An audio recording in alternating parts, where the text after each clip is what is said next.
అందరికీ నమస్కారం. ఈనాడు మన అఖండ తాండవం ఈ విజయోత్సవ పండుగకు విచ్చేసిన పాత్రికేయ సోదరులకు అందరికీ, ప్రింట్ అండ్ ఎలక్ట్రానిక్ మీడియా వారికి, అలాగే ఈ యొక్క కార్యక్రమాన్ని టీవీల ద్వారా మాధ్యమం ద్వారా వీక్షిస్తున్న తెలుగు ప్రేక్షక దేవుళ్ళందరికీ నా హృదయపూర్వక కళాభివందనాలు తెలియజేసుకుంటున్నాను. నయాభిగ్రహణ శక్తి ప్రత్యవాయుతోన విద్యతే స్వల్పమపస్య ధర్మస్య త్రాయతే మహతో భయాత్ అంటారు. అంటే కొందరు పుడతారు, ఎవరిని పడితే వాడిని మనం మహానుభావులు అంటాం. అందరూ మహానుభావులు కాలేరు. అంటే ఆ శివుడు ఆజ్ఞ లేనిదే చెమ కూడా కుట్టదు. అంటే ఉపకరణాలు ఆ భగవంతుడు ఎంచుకుంటాడు కొంతమందిని ఈ పని కోసమని. అలా ఇవాళ మన భగవద్గీత ప్రచారకర్తలు గంగాధర శాస్త్రి గారు ఇంతకుముందు చెప్పారు, ఎన్నో శ్లోకాలు చెప్పారు. వాటిలన్నిటికీ అర్థం ఇదే. నేను అన్నదానికి ఆయన ఇచ్చిన వివరణ అది.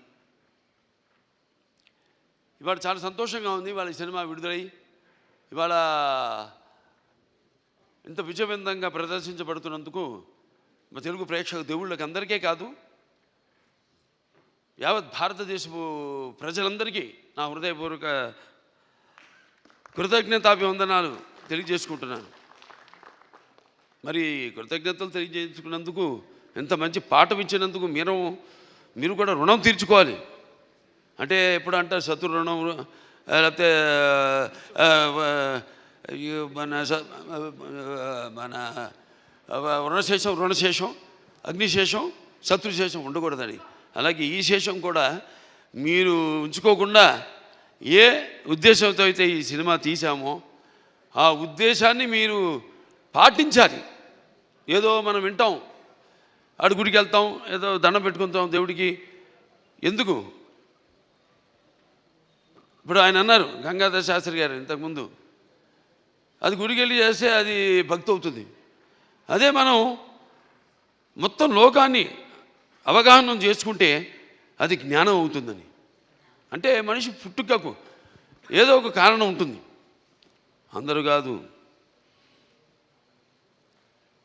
సరే, ఇవాళ ముందుగా ఆ తండ్రి గారిని తలుచుకోవడం, నా విద్యుత్ ధర్మ ఆగ్రత సంపర్తం వాగ్రత ప్రతిపతే జగత పితరం వందే భారతీ పరమేశ్వరం. అంటే ఆది దంపతులు అయిన ఆ శివ పార్వతులు, వాళ్ళ ప్రతిరూపమే నా తల్లిదండ్రులు. ఎవరి తల్లిదండ్రులైనా ఆ పార్వతీ పరమేశ్వరుల యొక్క రూపాలే. నగాత్ర పరమంత్ర నమాతు పరిదేవత నాహరే పరతశ్రాత నానృతాత్ పాతకం పరం. ఇది తల్లి ప్రార్థన. యస్మాత్ పార్థివత ప్రాదురూపుతున్న భక్తి గురుణ సంతుల మాంసే సహస్రం తస్మై సర్వజ్ఞ మూర్తే పిత్రే. ఇది తండ్రి మంత్రం. అంటే మనకు సగం దేహాన్ని ఇచ్చి మనల్ని ఇటువంటి గురువులు దగ్గర ఎంతోమంది, అందరూ సరస్వతి పుత్రులే. ఇక్కడ గంగాధర శాస్త్రి గారు ఉన్నారు, అలాగే అక్కడ మన కాసర శ్యామ్ గారు అయితేనేమి, లేకపోతే మన నాగ్ గురునాథ్ శర్మ గారు అయితేనేమి, మన కళ్యాణ్ చక్రవర్తి గారు, అందరూ సరస్వతి పుత్రులమే. సో వాళ్ళందరి దగ్గర ఇటువంటి మంచి పాఠాలు నేర్చుకోవడానికి, మంచి గీతాలు వినడానికి ఇటువంటి బ్రహ్మాండంగా అద్భుతంగా మన నందమూరి తమను అద్భుతంగా వాటిని చెప్పాడు. అతను పడ్డ సమంత ఒకటే. నాకు వచ్చిన అందరూ ఏమంటున్నారంటే, ఈనాడు సనాతన హైందవ ధర్మం మీసం మెలేసిందని ఈ సినిమా చూశారు.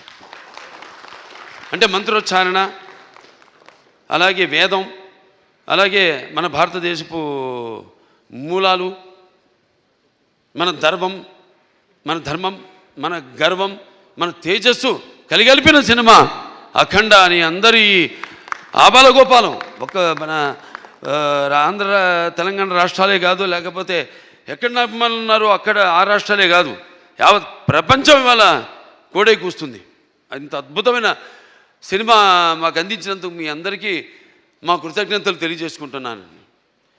అలాగే అద్భుతమైన అంటే ఈ సినిమాలో ఒక్కొక్క డైలాగ్ ఒక్కొక్క ఆణిముత్యం అంటున్నారు. అలాగే ప్రతి సీన్ కూడా ఒక ఉద్వేగం, ఒక ఉద్రేకం, అలాగే ఒక ఉత్తేజ ప్రకంపనం అంటున్నారు జనం ఈ సినిమాని చూసి. సో సినిమా అంటే కేవలం ఈనాడు దైనందిన కార్యకలాపాల్లో పడిపోయి మనిషి తన అన్న వస్త్రాలతో పాటు ఈ యొక్క సినిమాని కూడా ఒక మాధ్యమంగా ఎంచుకున్నాడు, ఒక అవసరంగా. అంటే ఎవ్రీడే ఏమంటాం మనం, కన్జ్యూమబుల్ కమోడిటీగా, నిత్యవసర వస్తువుగా. మరి ఎటువంటి సినిమాలు తీయాలి మనం అన్నది కూడా మనం ఆలోచించవలసిన అవసరం ఉంది ఇండస్ట్రీలో పెద్దలు. అటువంటిది ఈరోజు నాకు చాలా గర్వంగా ఉంది. నా 4 సినిమాలు, ఇది 5వది, 6 రాబోతుంది రేపు. దానికి కూడా చెప్పా, చరిత్రలో చాలామంది ఉంటారు, కానీ సృష్టించిన చరిత్రని మరల తిరిగి రాసి మరల చరిత్రను సృష్టించేవాడు ఒకడే. అది ఆ తెలియని ఒక శక్తి. దాని కొనసాగింపు ఆ డైలాగులు అన్నాను, నేనే ఈ శక్తి, నాదే ఆ శక్తి అని. చరిత్ర రాయాలన్నా మేమే, చరిత్ర సృష్టించాలన్నా మేమే, దాన్ని తిరిగి రాయాలన్నా మేమే. ఎంత నేనేదో పొగరుతో, చాలామంది అంటారు, ఏంట్రా ఏం చూసిరా బాలకృష్ణ ఇంత పొగరని. నన్ను చూసుకునే నా పదునైన పొగరని నేను అంటాను. ఎవరిని చూసుకుని ఇంత ధైర్యం అని ఉలిక్కిపడి చేస్తుంటారు. నా వ్యక్తిత్వమే నన్ను ఉచ్చిగొలిపే ఒక విప్లవంగా అడుగడుగునో చూపిస్తాను. అలాగే ఏంట్రా వీడికి అన్నీ తెలుసా అనుకుంటాను. నేను తెలుసుకునే కంటే గొప్ప విద్య ఏముంటుందని ఒక సవాల్గా నిలబడతాను. అంటే ఇదంతా పొగరు కాదు, అది ఎక్కడి నుంచి వస్తుందో నాకు తెలియదు. అంతా ఆ పరమేశ్వరుడి ఓంకారం అన్నాను ఇందాక. ఓంకారం పరబ్రహ్మ సర్వ ఓంకార సంభవం అకారోకార మాంతాయ ఓంకారాయ నమో నమః. ఆ ఓంకార శబ్దం ఓమితి బ్రహ్మ ఏకాక్షరి అంటాం. అలా ఇలా తెలుసుకోవాలి. అంటే యువతరానికి ప్రతినిధులు, నవతరానికి నాయకులు, భావితరాలకు భారతదేశపు మహాశక్తి అయిన యువకులు. నీ తప్పు లేదన్ను, నీ తప్పుకు అది ఎట్లా అంటే ఈ యొక్క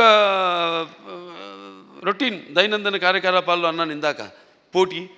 దానికి నేను ఎప్పుడు ఏదైనా ఆసరా తీసుకునేది సినిమాలే, లేకపోతే సంగీతం.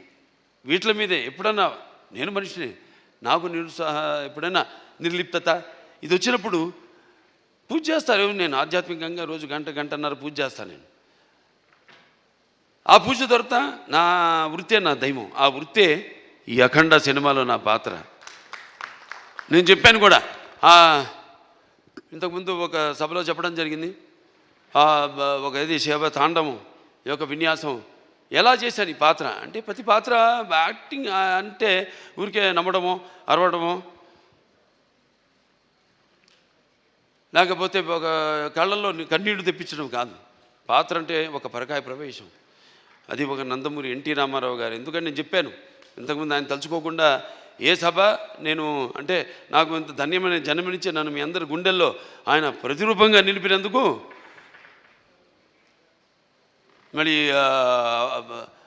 దైవాంశ సంభూతుడు, విశ్వానికి విశ్వ నటరూపం ఎలా ఉంటుందో చూపించిన యుగ పురుషుడు, కారణ జన్ముడు, నా తండ్రి, నా గురువు, నా దైవం నందమూరి తారక రామారావు గారికి నమస్కరించుకుంటూ, మరి ఇటువంటి ఈ సినిమాని ఈ సినిమా కేవలం తెలుగు సినిమా కాదు, ఇది యావత్ భారతదేశమే కాదు, యావత్ ప్రపంచం ప్రేక్షకులకు సంబంధించిన సినిమా ఇది. ఎందుకంటే మనం చూస్తున్నాం ఇవాళ ఎంత అశాంతి, ఎక్కడ చూసినా యుద్ధాలు, ఆఖరి చావులు, లేకపోతే మనలో మనం సృష్టించుకున్న విభేదాలు. మనం గొప్ప మాట చెప్పారు ఇది మన సినిమా గురించి. ఇది కేవలం ఒక తెలుగు పురాణాలు, ఈ భగవద్గీతలు, లేకపోతే నేను చెప్పేది భారతాలు, భాగవతాలు, వీటికి సంబంధించేదే కాదు, ఒక బైబిల్కి సంబంధించింది, ఒక ఖురాన్కి కూడా సంబంధించిన సినిమా. సారే జహాన్ సే అచ్చా హిందూ సీతా హమారా, హమ్ బుల్బులే ఇస్కే ఏ గుల్ సీతా హమారా. సో ఇవాళ ఈ పాత్ర మనం చేసే ముందు నాకు పూర్తిగా నమ్మకం నా దర్శకుడి మీద. నేను చెప్పా, కట్టె కొట్టి తెచ్చి అంతే మాట్లాడుకుంటాం మేము, అంతకంటే మాట్లాడుకోము. ఇవాళ మనం బ్యాట్మ్యాన్లు, సూపర్ మ్యాన్లు వీటిలన్నిటి గురించి మాట్లాడుకుంటాం. లేకపోతే నాన్నగారు వాళ్ళు చేసిన పౌరాణికాల్లో బాణాలు వేయడం, అగ్ని రావడం, నీళ్లు రావడం, దాంట్లో నుంచి బాణాల్లో నుంచి, లేకపోతే మొత్తం అట్లా పడిపోవడం, కళ్ళు తిరిగి, ఇవన్నీ చూస్తుంటాం. ఇది కూడా ఇప్పుడు జరుగుతున్న ఏవైతే పరిణామాలు ఉన్నాయో వాట్లను నేను చెప్పా. సినిమా మాధ్యమం అంత గొప్ప మాధ్యమం ఇంకోటి లేదు. దానికి సరిగా వాడుకోవాలి మనం. దాన్ని మనం ఇప్పుడు ఇవాళ మన వేదాల నుంచే దాన్ని పట్ల విశ్వనాథ శాస్త్రి గారు నానాడు జర్మన్స్ హిట్లర్ టైంలో ఆయన్ని కిడ్నాప్ చేసి తీసుకెళ్ళిపోయి మన వేదాలని తర్జుమా చేసి అధర్వణ వేదంలోని ఈ కంప్యూటర్స్ ఏవైతే ఉన్నాయో, లేకపోతే మిగతా ఈ అణు బాంబులు ఇవన్నీ కూడా కనిపెట్టింది ఆ వేదాల నుంచే. అలాగే శుశ్రూషుడు అని మన భారతీయుడు ఒక డాక్టర్, వైద్యుడు, ఆ రోజుల్లో ఋషి ఆయన. ఎటువంటి మత్తు ఇంజక్షన్ ఏమి ఎనస్థీషియా లేకుండా ఆపరేషన్లు చేసిన మహానుభావుడు ఆయన.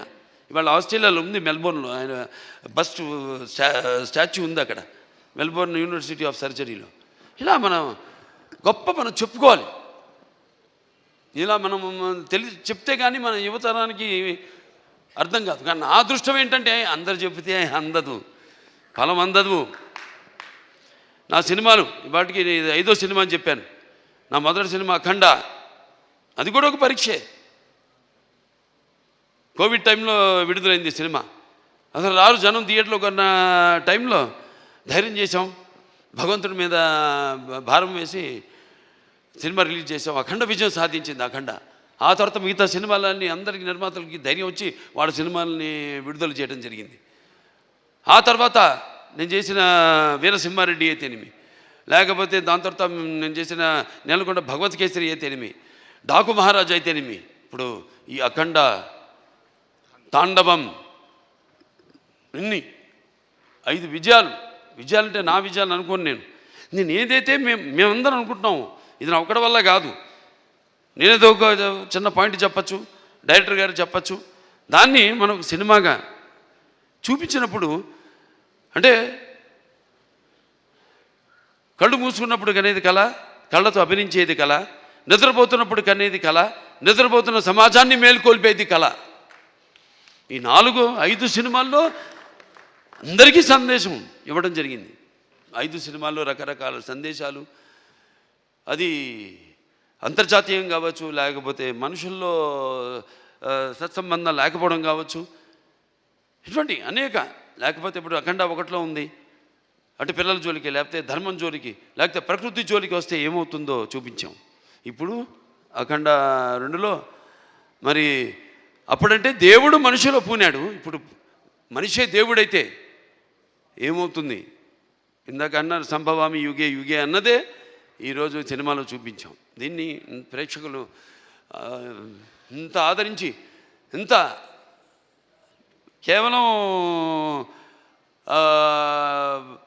ఇండివిజువల్గా ఒక్కొక్కరు వ్యక్తిగతంగా వెళ్ళి సినిమాలు చూడటం కాదు. ఇవాళ అందరూ కలిసి కుటుంబ సమేతంగా, సకుటుంబ సపరివార సమేతంగా అందరూ ఈ సినిమా చూసి, అలాగే పిల్లలు కూడా తీసుకెళ్ళి ఈ సినిమా చూపించి వాళ్ళకి కొంచెం మనం ఏంటి, మన మూలాలేంటి, మెయిన్గా మన సనాతన హైందవ ధర్మం ఏం చెప్తుంది అంటే, మన సనాతన ధర్మం యొక్క, సనాతన హైందవ ధర్మం యొక్క శక్తి, దాని యొక్క గర్వం, దాని యొక్క పరాక్రమం ఏంటో చూపించిన సినిమా అఖండ తాండవం.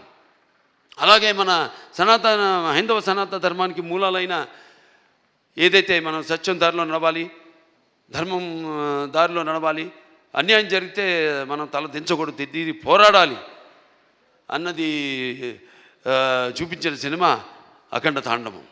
సో ఈ సినిమాని ఇంతమంది కష్టపడితేనే ఆ సినిమా అయింది.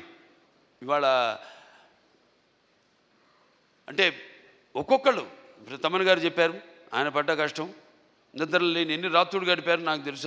ఆయన సినిమా ఇప్పుడు వచ్చిందని కాదు, వచ్చి దాని ప్రభావం సమాజం మీద ఎంత ఉంది అన్నది చాలా ముఖ్యం. ఎస్, ఎంటర్టైన్మెంట్ ఉండాలి, అన్నీ ఉండాలి సమ్మపాళ్ళల్లో. బాలకృష్ణ సినిమాలు అన్నీ ఉండాలి సమ్మపాళ్ళల్లో, అన్ని రుచులు ఉండాలి. పంచపక్ష పరవాన్నం వడ్డించిన విస్తరలా ఉండాలి, కాదన్ను. కానీ ఏది ఎంత ఉండాలి, ఎవరు ఏ పాత్రలకి న్యాయం చేస్తారు ఏమిటి అన్నది ఒక్కొక్కటి ఒక్కొక్క పరీక్ష మాకు. అలా ఏదైనా ఏం జరిగినా అంతా ఆ భగవంతుడి మీద భారం వేసి మన పని మనం చిత్తశుద్ధితో చేస్తే ఆ చిత్రం ఒక మంచి సందేశాన్ని ఇటువంటి పరిస్థితుల్లో ఇవ్వడం, దాన్ని ప్రేక్షకులను ఆదరించడం, ఇంత అఖండ విజయం చేయడం మా అందరికి ఎంతో ఒక అనిర్వచనీయమైన అనుభూతిగా ఉంది. మాకు గర్వం చెప్పం, ఇంకా చేస్తాం. ఇవాళ ఈ సభ ఎందుకు పెట్టుకున్నాం? ఓ సినిమా చేసాం, అయిపోయింది. ఆ సినిమా విడుదలయ్యే వరకు ఆ సినిమా ఎలా ఉంటుందా, ప్రేక్షకులు ఎలా ఆదరిస్తారా అని ఎదురు చూస్తూ ఉంటారు అందరూ. సో పిక్చర్ విజయవంతమైనప్పుడు అంటే ప్రేక్షకులు మనం వెన్ను తట్టి ఇలాంటి సినిమాలు ఇంకా మాకు ఇవ్వండి అని వాళ్ళు మనల్ని ఉత్సాహపరిచినట్టే. మాకు భయమే లేదు, తట్టక్కర్లా, చేసి చూపిస్తాం. దానికోసమే నేను చెప్పా, నేహాపికరణ శుక్తి ప్రత్యవాయన విద్యతే స్వల్పమపస్య ధర్మస్య త్రాయతే మైతో భయాత్ అని మరి తిరిగి అక్కడికే వస్తున్నా. సరే, ఏదైనా ఈ సినిమా కష్టపడిన వాళ్ళందరూ కూడా నా కృతజ్ఞతలు చేసుకుంటూ నా అభినందనలు, వాళ్ళకి నా అభినందనలు, అలాగే ప్రేక్షక దేవుళ్ళందరూ కూడా ఈ సినిమాని ఎంత అఖండ విజయం చేసిన ప్రేక్షక దేవుళ్ళందరూ కూడా నా కృతజ్ఞతలు తెలియజేసుకుంటూ, ముఖ్యంగా దిల్ రాజు గారు ఇక్కడున్నారు,